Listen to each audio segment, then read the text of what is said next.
Last month, migrant crossings were down 94% to their lowest number all time, and that happened just in 2 months of serious border enforcement.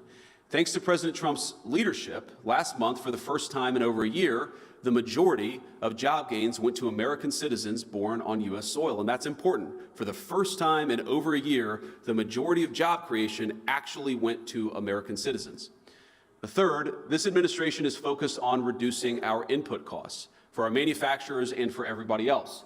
Achieving energy abundance, and I know Doug Burgum was here earlier, will be here later, is top of mind. Because when we look at some of the most exciting applications of new technologies, we realize it's going to take a lot of power to keep them running.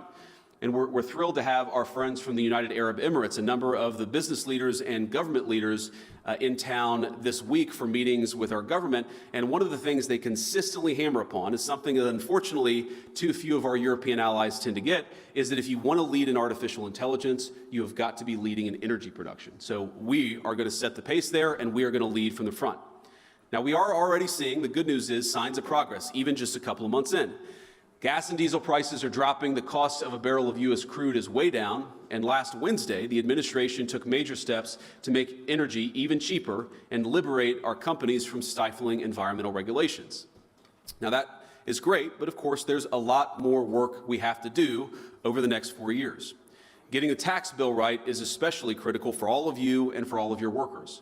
We know how important it is to restore 100% bonus depreciation for capital investments, as well as full expensing for R&D. Again, we want people to invest in America, and we're going to make sure the tax code reflects that. In order to build on the success of the original tax law, meaning the tax law from the president's first administration, our administration is working to broaden some provisions that are critical to the industrial base, like expanding full expensing to cover factory construction. For business